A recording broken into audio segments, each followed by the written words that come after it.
যে বেশ অসহিষ্ণু হয়ে উঠেছেন তা বুঝতে পারলাম। আমি মনে মনে ভাবলাম, এমন কি বিশেষ খাবার ওয়াং বানাচ্ছে যে এত সময় লাগছে। শেষ পর্যন্ত ওয়াং এলো। তার হাতে ছোট্ট গামলার মতো একটা কাঁচের বাটি। এই বাটির দিকে তাকিয়ে আমি প্রায় লাফিয়ে উঠলাম।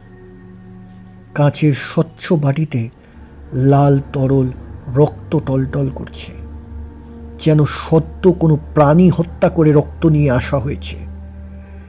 মি লেবংয়ের যেন আর তর্সই ছিল না। ওয়াংয়ের হাত থেকে বাটিটা প্রায় কেড়ে নিয়ে তিনি এক চুমুকে সেটা নিঃশেষে পান করলেন।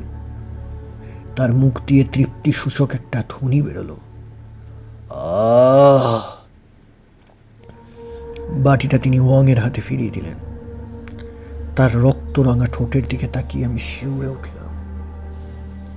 মি লেবং একটা তোয়ালে আলগাভাবে ঠোঁটের ওপর চাপতে চাপতে বললেন, টমেটোর রস, ওই আমার একমাত্র খাবার। টমেটোর রস যে অত লাল হতে পারে তা আমার ধারণা ছিল না। পাহাড়ি অঞ্চলে সবকিছুই হয়তো বিচিত্র। আরও কিছুক্ষণ কথাবার্তার পর আমি বিদায় নিলাম। মি লেবং আমাকে গেট পর্যন্ত পৌঁছে দিলেন। আমি কিছুটা গিয়ে আবার ফিরে এলাম। মি লেবং ভেতর থেকে গেট বন্ধ করে দিয়েছিলেন। নিঃশব্দে হাঁটছি। সামনের দিকে না গিয়ে পাশ ধরে আমি এগোলাম। একটা বাদুড় আমার মাথার উপর দিয়ে উঠে গেল। দূরে একটা পেঁচা ডেকে উঠল। হল ঘরের একটা জানলার তলায় এসে দাঁড়ালাম। জানলাটা বেশ উঁচু। মাটি থেকে দাঁড়িয়ে ভেতরের কিছুই দেখা যায় না। এদিক ওদিক তাকাতে একটা কাঠের প্যাকিং বক্স আমার চোখে পড়ল। আমি দ্বিরুক্তি না করে সেটা এনে জানলার তলায় রাখলাম। ওটার ওপর উঠে দাঁড়িয়ে আমি ভেতরের সব কিছু দেখতে পাচ্ছিলাম।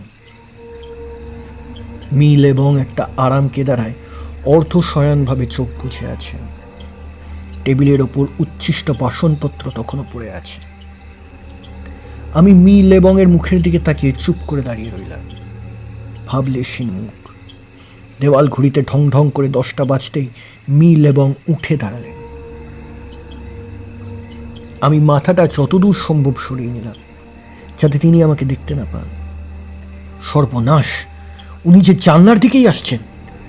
আমি তাড়াতাড়ি নেমে পড়ে সরে দাঁড়ালাম। মি লেবং করাধীন জানলা দিয়ে মাথাটা বের করে আকাশের দিকে তাকালেন। কি দেখছেন